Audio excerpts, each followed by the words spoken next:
Good morning, Good morning. and to everyone online.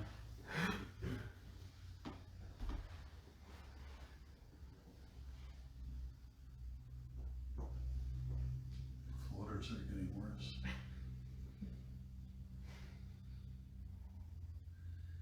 I want to offer a few thoughts this morning on surgery. And this is a gift that was given to me last night by a young man out in California.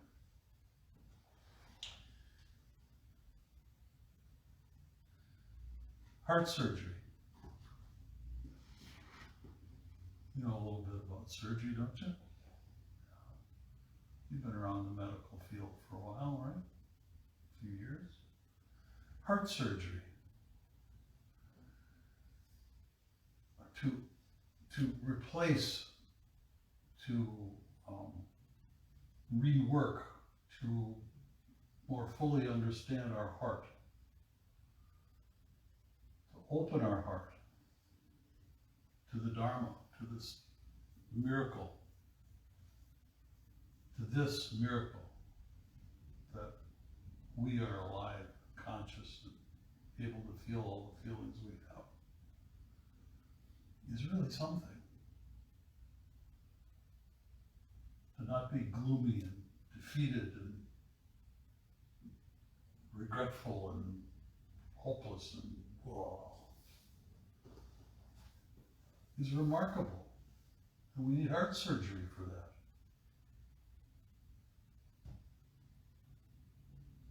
And with any surgery, you need certain instruments, certain tools. And this is one of the most important tools, to be quiet. Just be quiet.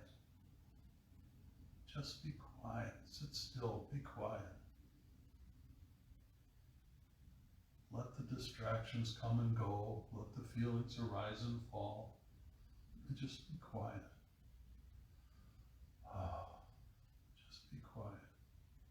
Nothing to worry about, nothing to do. Accept what is, accept where you are in this moment, where I am in this moment. Just to be quiet. Such a wonderful tool. And you can do this at home, you know. Do you know that? You don't have to come here. I'm glad that we do, but you don't have to. You can go to the closet. There was a physician who sat with us years ago. She's moved out of town a long time ago, but she had a couple of kids and a husband and a dog, and she was living the dream, right? But she had no place to go be quiet, so she went in the closet. She cleaned all the shoes out of the bottom of the closet and moved the clothes. She sat in the closet. And when she told me that the first time, I laughed at her. She said, "No, I'm serious. I'm in the closet, and it's the only place I get quiet in my house." You're nodding your head because you're a young family. So that's one of the tools, is to practice, is to just be quiet. Another tool that I've found can be very helpful is to change our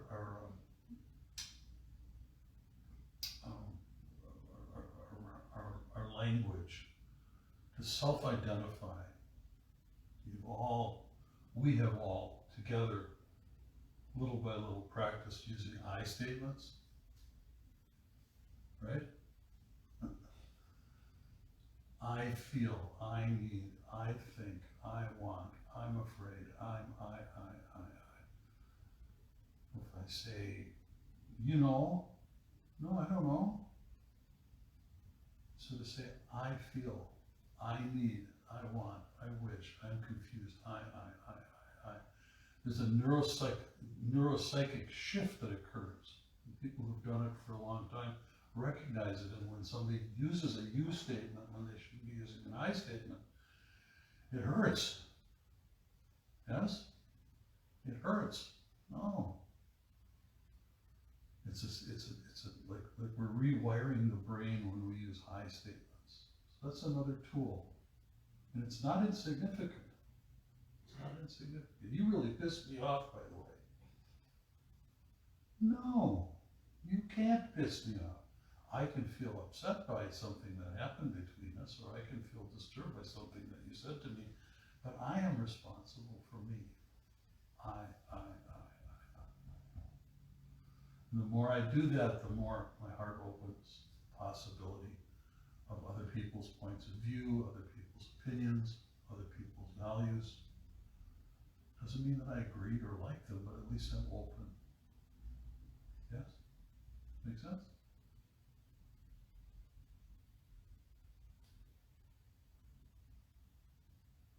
Another tool is to imagine walking in someone else's shoes. Some of you heard, we've talked before, some of us, about the idea that I picked up from an inmate at a prison in Oshkosh years ago that I think is powerful. He says, hurt people hurt people. So the terrible things that have happened, terrible things that will happen, that are happening somewhere right now, are a consequence of hurt people behaving badly, hurt people not being conscious and aware of their own behaviors and their own attitudes. So if I can understand when I see something that bothers me or something that I judge to be unacceptable, terrible, awful behavior, that however that occurred, there was a hurt person involved. Happy people don't hurt each other. At least I've never witnessed that. Hurt people hurt people, and to be open to the possibility that people are not inherently evil or cruel, but they're hurt, or they're frightened, or they're confused, or they just don't know any better. To be open to that possibility. For me, this last while has been an emergence from a real challenging time.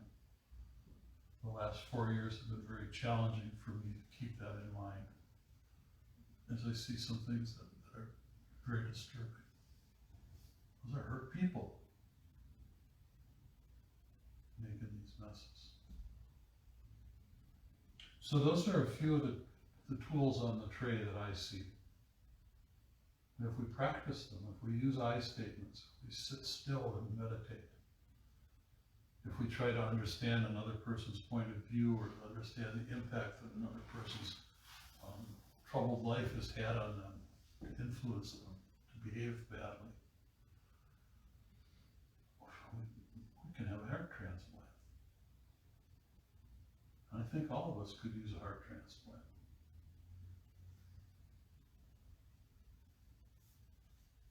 I think. At least a little bit. Can you think of any other tools that we could put on the tray? Am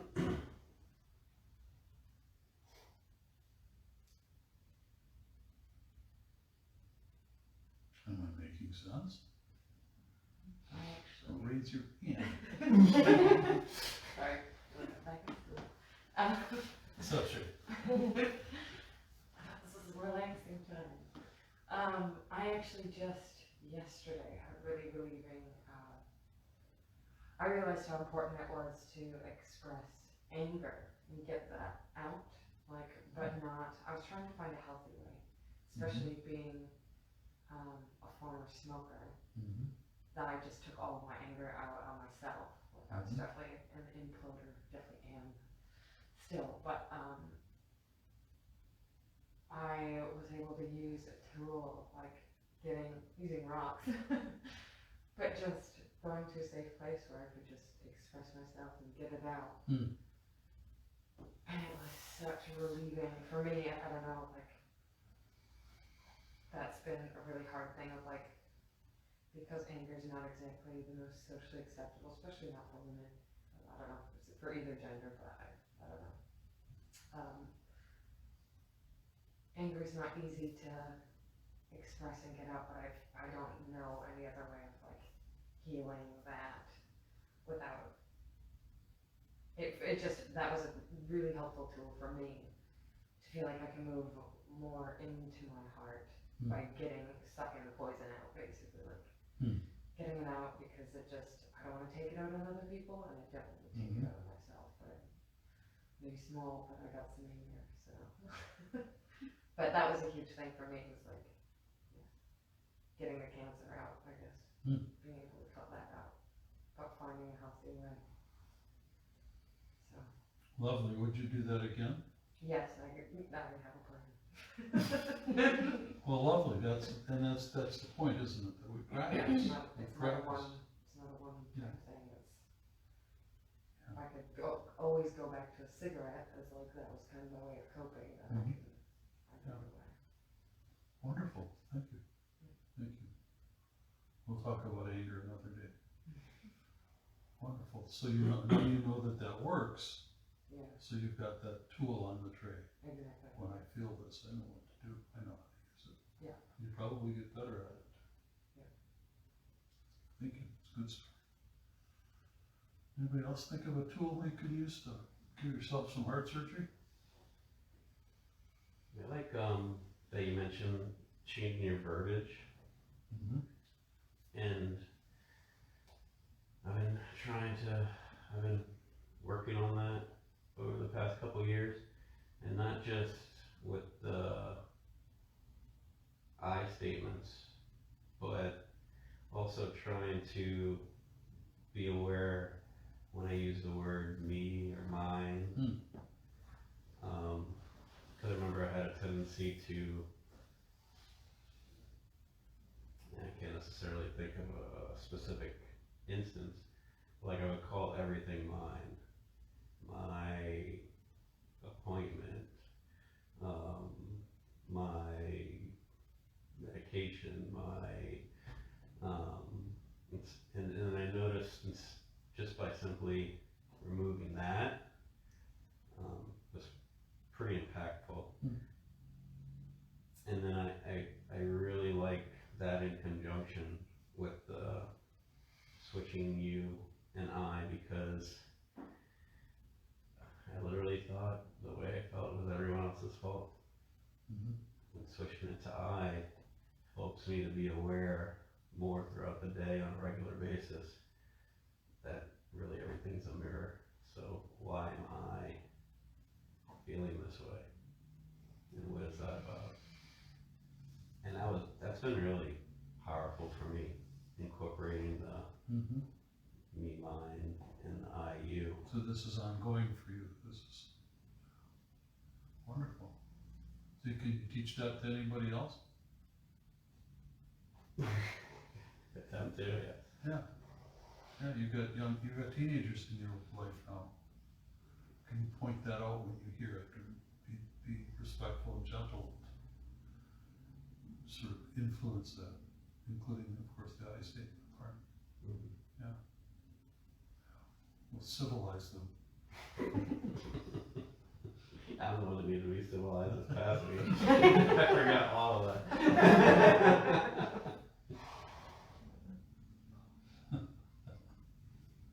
Thank you. Anything else? I have a couple of tools that I've been using. The first one is like this gratitude journal that I have, that I write down, like no matter how down of a mood I'm in, I write down everything that's important to me and what I have to be grateful for, like my wife, like you guys all being so supportive, my friends, my family.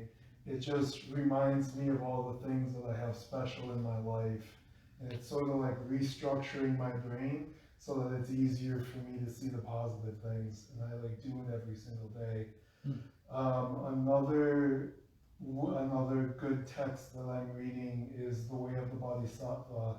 It's the Dalai Lama's interpretation of it. And he's talking about like how we shouldn't be angry at other people because like they're being ruled by like negative emotions, like all of these causes and effects and all these things that are outside of their control are making them to act the way that they do. It's not like they're just personally attacking me.